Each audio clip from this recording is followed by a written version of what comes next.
What's going on, guys? Nick Lesegor here, Exit 12 Homebrew in the house. I had to put a little stank on that one because it's been 2 months and I'm brewing, and I'm so excited to finally be back in the brewery doing my thing. It's been bitterly cold here on the South Shore of Massachusetts, and it's just not conducive to good brewing weather because while I brew indoors, I utilize water outdoors. 20, 25 degree weather is going to freeze up the lines real quick. So here we are brewing. I am making my blonde ale. It's like the 5th batch, I believe. It could even be the 6th or the 7th. And it's the first time I'm doing it on the Brewzilla, on the Brewzilla 65 liter Gen 4. And I'm going to be utilizing a different honey this time. I've been experimenting a lot. Experimenting with honeys on this beer, experimenting with hops. I've dry hopped the batch as well. So, but I'm going to be utilizing a different honey, and this is going to be from Vermont, BTV honey. I got this honey at Foam Brewing, which is where me and a bunch of club members went, excuse me, for our Homebrew Brew Union, our yearly get-together. We choose a different destination every year, and last November, we chose Vermont. www.brewtubers.com. Picked up some of this honey from them. Let's pop it open just to see what notes we get. I've used like floral honey. I've used honey that was infused with lemon, I believe. This is just straight up Vermont honey. Oh yeah. Super fragrant. Ton of floral character. Yesterday I was getting some orange rind. When I first smelled it, I actually laughed out loud because it smelled so fantastic. So I'm going to be utilizing this at flame out. 8 ounces, I'm going to be utilizing at flame out. So another thing I want to do is with the Brewzilla, I want to turn down the power. In talking to some folks in the club that have the Brewzilla, Sean from Brookside Brews is one of them. He has mentioned how he turns down his power from 60 to 75%, and it helps avoid the huge temperature swings that it takes when it heats up. So when the unit heats up, the probe, for me, automatically can jump up as high as 19 degrees. So it shuts off the unit automatically, and when I need it to heat, shutting off the unit automatically, because it's not heating 5 gallons, 6, 7, 8 gallons of wort or strike water that quickly. So it'll turn off immediately because that's what the probe's reading, even though my wrap temperature thermometer is saying, hold on, you need to continue heating. So right now, the temperature variation ranges between 3 and 4 degrees, which is the best I've had it to this point. So I'm gonna mash in, I'm gonna turn down the heat to like 60 or 75%, and we'll see how well the temperatures hold throughout mash. What I found is currently, at 100% power, I don't hit my wrap temperature thermometer and the unit don't start talking to each other until the mash is pretty much done. It's usually swinging up and down, so, which is frustrating. So let's see how well I do utilizing a different power percentage for my unit. The second thing I'm gonna do is test out my SS Brewtech grain mill for the first time. I got it on Facebook Marketplace if you watched the video that I posted, and I'm utilizing wheat malt. Light white wheat, and the kernels are very small. So what I want to do is mill a handful of that first on the current setting I have, which is 1, for those of you that own the SS Brewtech mill, and I want to see what it does, if it'll adequately crush the grains. If it will, I'll just mill all of it, everything, all 12 pounds. If it doesn't, then I'm going to have to mess around with the mill settings. Thankfully, the gap settings, the turn dial is very, very easy to utilize. So it's gonna be a great brew day. My son just came downstairs and we're gonna get into it. So let's brew. What's up, bud? What are you doing?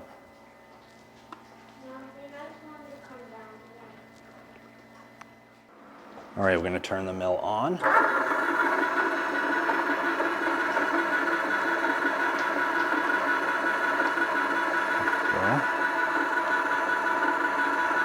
Take a handful of some of this wheat malt, toss it in. Okay, that was quick. Shut it off. Let's see what we get. Oh yeah, that milled it right down. Almost too fine. Let's do a handful of regular malt and see what that does. Get some caramel 10.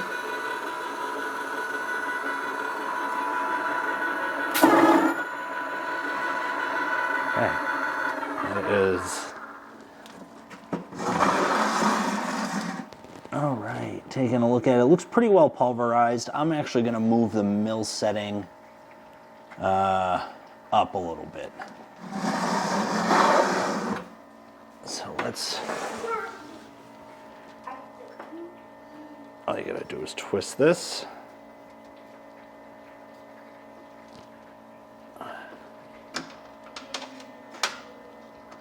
So, I was actually at -1, not 1. So I'm going to go down to 0.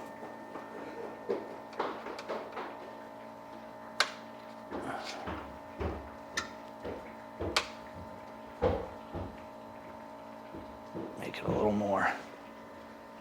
All right. Turn it on again. Another handful of malt. My hands aren't this small, they just look it. Okay.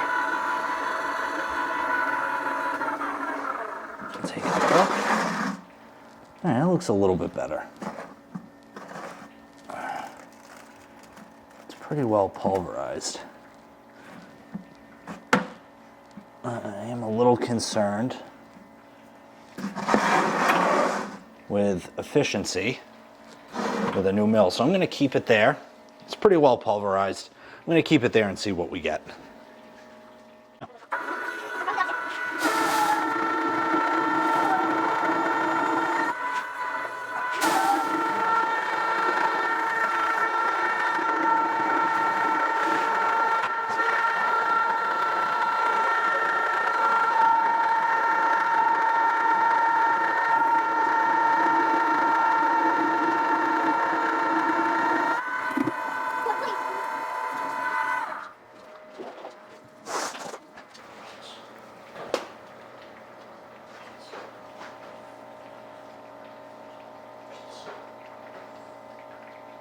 Okay, let's take a look.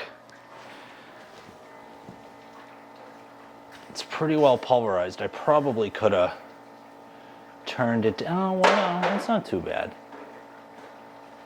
The grain mill made a mess for sure that I'm gonna have to sweep up. I didn't realize how much of a mess it made.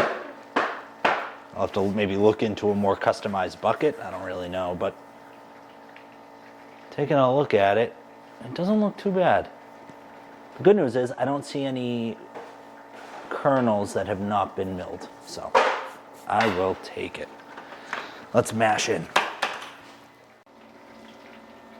So our strike temp is supposed to be 156. We're currently sitting at 155.7 with the built-in at 152.5. So a little bit more than a 3-degree difference. I've already put my salts in. I actually put the salts in overnight. Gypsum and calcium chloride, I believe. That's pretty much it. Oh, and some lactic acid. I will be adding more lactic acid to this. As I expect, my pH is going to be high. It has been in the last few batches of this beer. So,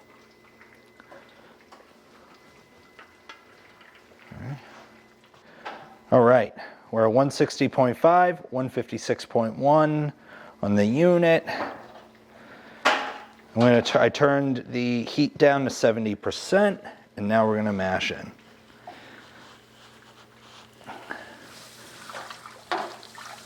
I just told my boy Billy on the Zoom call right now, it's like riding a bike, this brewing thing. It's like riding a bike. Hopefully that's true and this beer doesn't suck.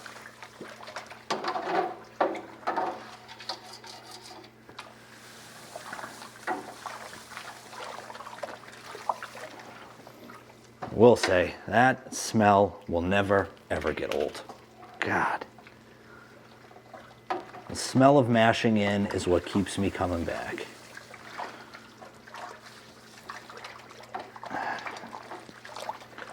The unit's already down to 154.3 on the wrapped. Shooting for 152. I do think that's probably going to end up going pretty low. Oh yeah. I can't describe it unless you're a home brewer or unless you've brewed. I can't describe what that smell is. I just know it's awesome.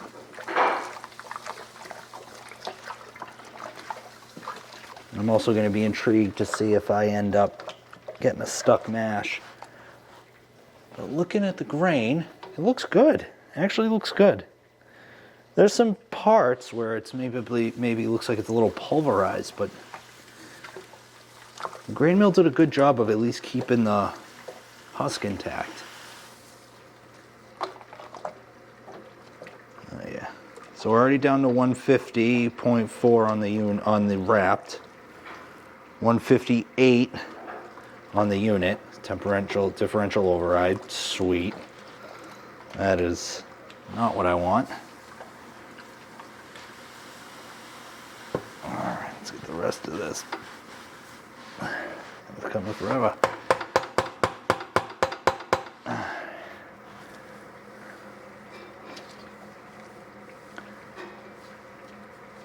Now the good news with this is I'm only using 12 pounds of grain. This unit can fit well over 20. So I'm not concerned with it. If I get a stuck mash, I'm not concerned with me walking away and kind of missing it and having some overflow issues. We are all mashed in. And now what I'm going to do is I'm going to put the top on and let it sit for 10 minutes. And then we're going to start it up and do a pH.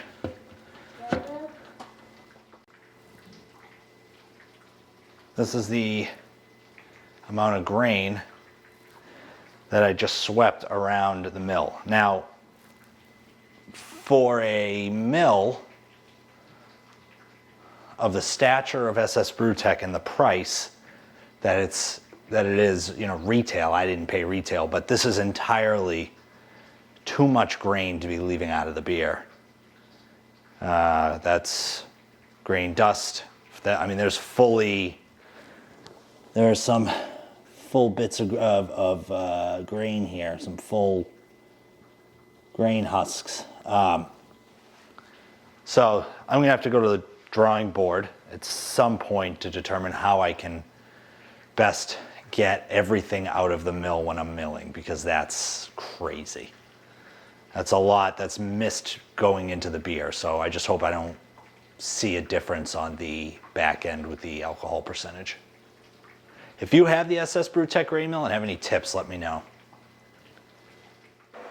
All right, we're about 2 minutes into the 60-minute mash. I took a sample for pH and then I turned it on, the mash timer. We're sitting at 152.7. Looks like it's climbing up. 152.9. Looks like 153.3. So we're right around that 152 range. I do like that the wrapped and the built-in are pretty close to talking to each other. I will take 153 if I'm shooting, or 154 if I'm shooting for 152, because I've always been so much higher than that. So we'll see how this goes. But so far, the heat percentage seems to be going okay. All right, guys, I was shooting for 5.35, 5.39, ended up at 5.42. So I do not need to add any more lactic acid, and I am pumped. I haven't hit a pH in what feels like forever, so I will take this 1,000%. Okay, we are about to turn up to mash out temps, so 170 for 10 minutes. As you can see, we're at 151.8 to end the mash, 149 on the built-in. Honestly, I'm pretty happy with the way the mash went. It was far more consistent than I thought it would be. I got as high as probably 155 maybe 156. But it didn't happen very often.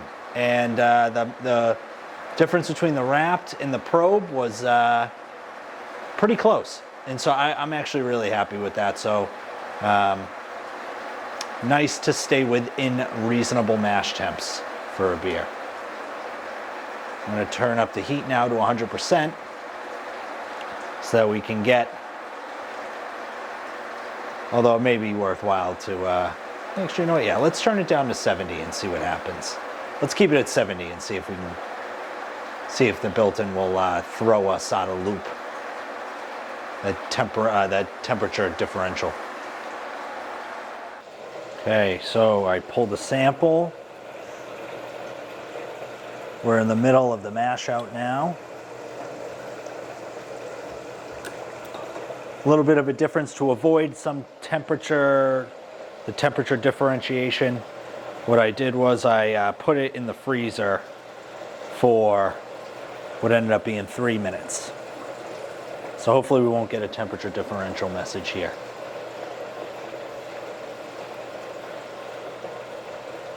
I'm going to try to connect. There we go, pushing the sample through, 1.063. 68 degrees, so pretty perfect. Letting it sit for 3 minutes. I'm going to check my calculations and see where we end up.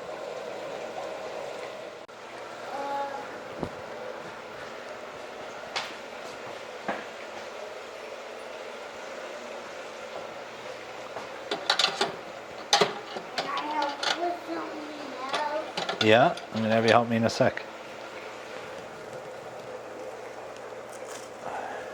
Here, come here. Hold that.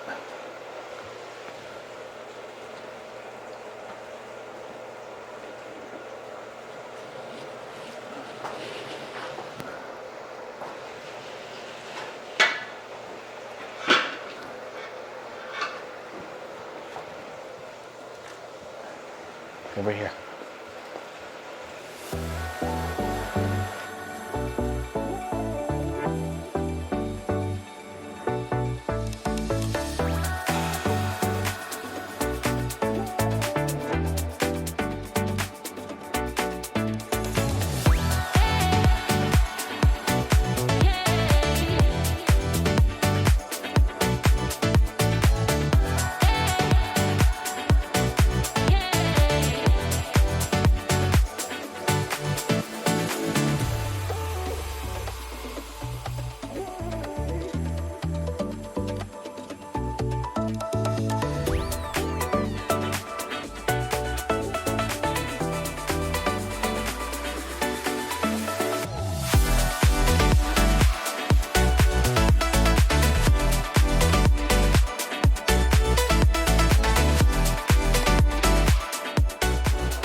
Okay, here we go. Mixture of cluster, nugget, and fuggles. Going in. That's the boiling hit. This beer's right around 30, should be right around 30 IBUs. Took my sample. I'm going to cool it down for 3 minutes, and then we're going to throw it into the easy dents. All right. We are knee deep in the boil. Hitting it hard. I have my pre-boil gravity. Our first runnings was 0.63. We're gonna stop the measurement, reset, hit start, push it through. Let's see what we're up to. I think we're shooting for 0.39, 0.31. Did that incorrectly. Let me grab a little bit more.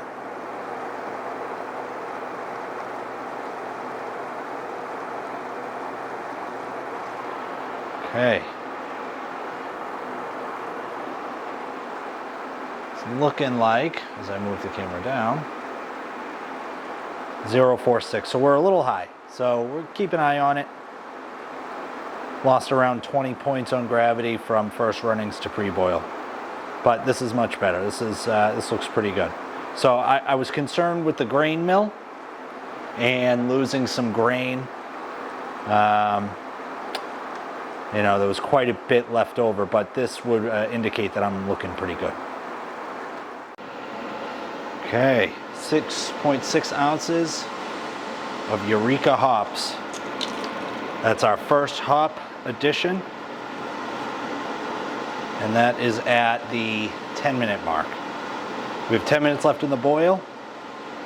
And then what we're going to do is we're going to add at flame out honey and more Eureka. We have hit flame out. We're going to stop this.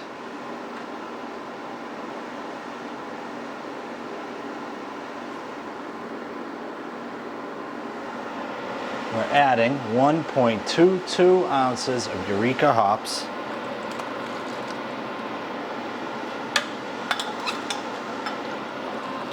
Gonna mix those bad boys up.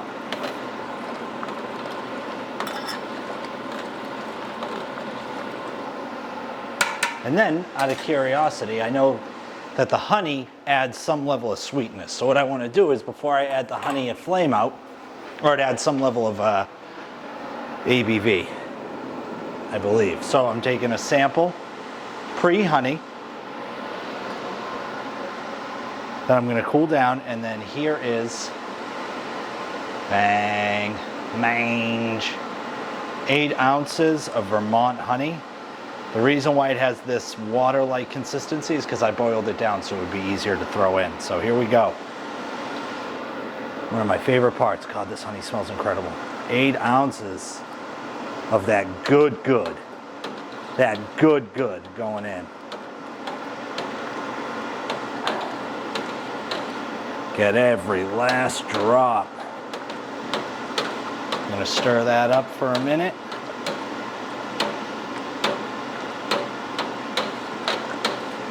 Get that honey good in there.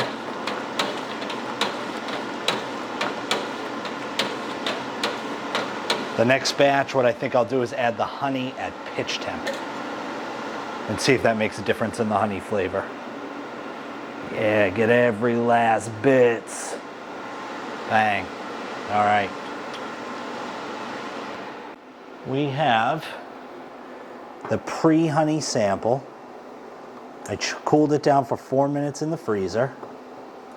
I'm going to take an OG to see where we're at.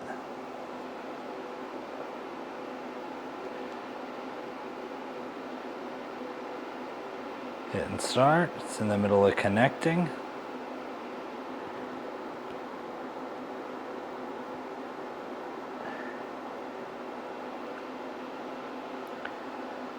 Oh, I gotta turn it on. Whoops. I always do this with this thing. All right, now hit it. See if it connects.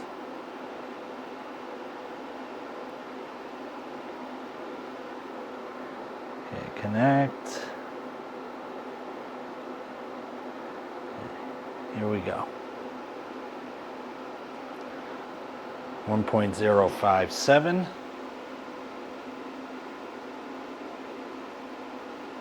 There we go. 76 degrees. 1.058. Still climbing. If this stands, the honey's only going to make it more alcoholic, I believe, so I may be adding some top-up water just to get it back down to within, decent drinking strength. We got the last sample. I get the beer transferring to the fermenter. This is going to be the post-honey addition sample. Turn it on, something I constantly forget to do. Let it connect. I'm going to start pushing through some of this. Tap to connect.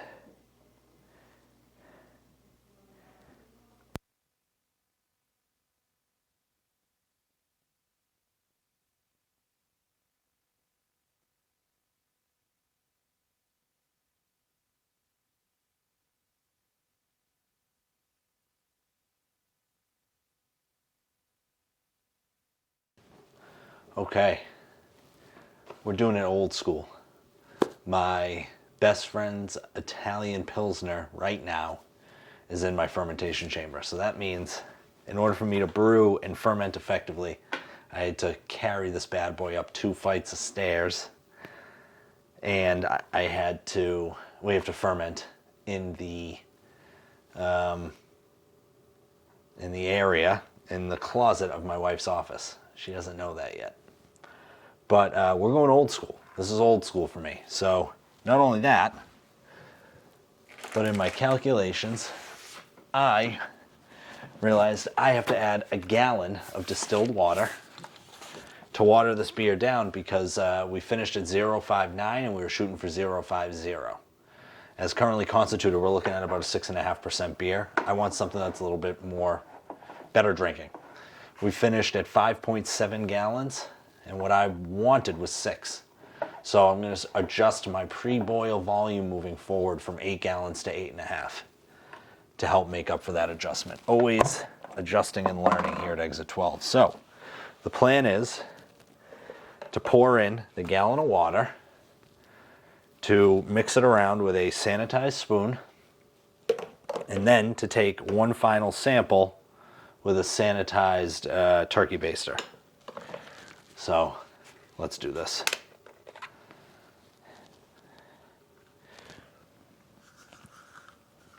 All right. 1 gallon of distilled water going in. I have not pitched the yeast yet. I've actually been hanging out with Dave, Big Dog, and my boy, my best friend, Billy, Gam Dude Brewing. So if you have any questions, or if you're interested, check out Gam Dude Brewing. His YouTube channel is really entertaining, and I actually really enjoy it myself. And you don't really have to follow Big Dog Brewing. His content is what it is. So what I'm going to do now with this sanitized spoon, I mean, I guess if you want to follow him, go ahead, but I'm not going to suggest it myself personally. I'm going to spray this now with sanitizer. It is sitting in the bucket of sanitizer, but I want to be extra careful. I was talking to Billy earlier because I wanted to pull the tilt out of the Best Friend's Pilsner, and he said, I wouldn't chance it. You don't want to get anything oxidized. So I'm taking extra precautions with this process in light of that conversation about the tilt with Billy. This will not have a tilt in it. All right, we're going to mix this up, get it nice and mixed. I'm going to pop a spunning valve on this after the fact. There we go. And now I'm going to take a nice sample.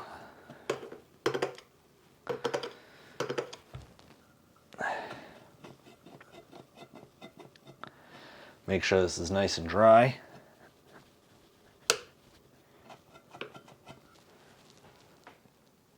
Go right in the middle, take a nice accurate sample. Here we go. Still nice and warm. Smells fantastic. There it is. Boom.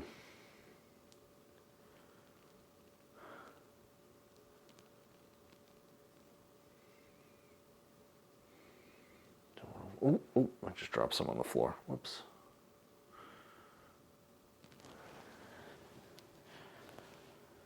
Okay, so we have our sample. To test pH, or not pH, gravity.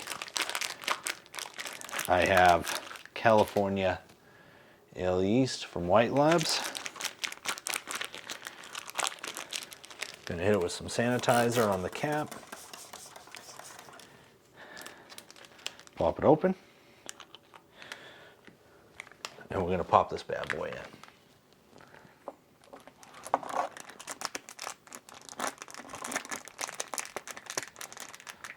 There we go.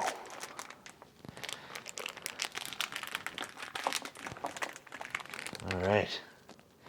The yeast is in. I'm gonna pop the top now.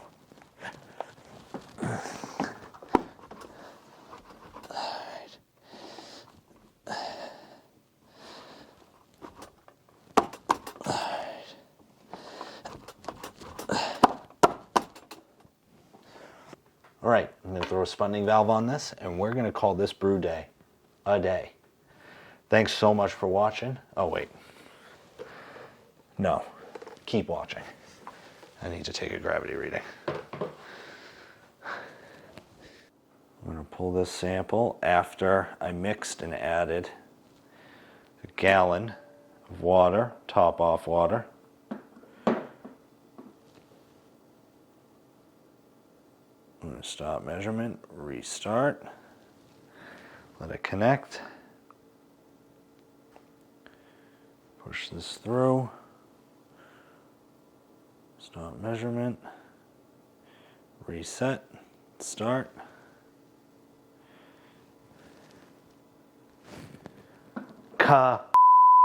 Excuse me.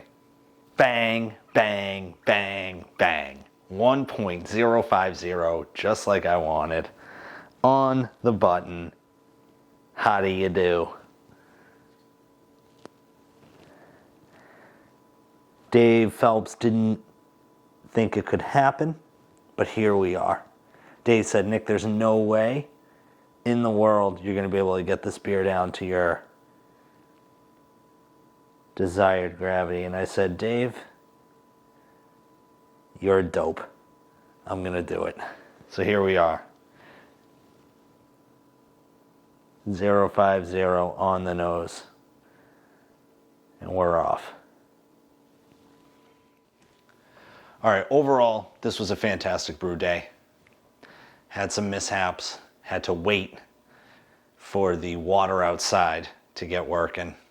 Big, big thanks to no one else other than Gamdude Brewing, my boy Billy, my best friend. Best Friends Pilsner is coming out soon. Hopefully sometime in April. It's late February. Stay tuned for that. But really, this was a good brew day overall. Finished a little bit later than I wanted. It's 3 o'clock right now, but I also sat down and had a couple beers with the boys for a couple of hours. So what I really love about the Easy Dens is that you can store your gravity readings as you go. The Brewfather software is great for that, but if I'm not going into Brewfather and I can just, with the press of a button, I can continue storing my gravity readings, then I can go back and add them to my notes in Brewfather. But this is what I'm talking about. Here you'll see from the bottom up, 063 was my first runnings, 046 was my pre-boil, 058 was pre-honey finishing OG, real true OG, 059 was with the honey, so not a real change, and then 050 was with the gallon top off. I can't wait for this beer to be done. Really, really excited. Unfortunately, this software does not speak to Brewfather, so I have to kind of put in the, the measurements myself. But with that said, some folks think it does. I haven't found a way to figure that out with the Easy Dens, but I will tell you that from my standpoint, it's an overall great brew day. I'm really excited. I'm going to go have another beer, hang out with Billy, maybe Dave. I don't know if I really want to talk to him. I may break off in a separate Zoom meeting with Billy, and we just kind of hang out together and let Dave wait. You have the ability to do that in Zoom. Have the ability to do that with the BrewTubers Online Brewers Club. Come join us. It's a great time. I shouted us out earlier in the video. Big thanks to the sponsors. Big thanks to the club. Thanks so much for watching. And as usual, I'm always right, especially when it comes to the Easy Dens and whether or not you can put the readings in the Brewfather. Thanks so much for watching.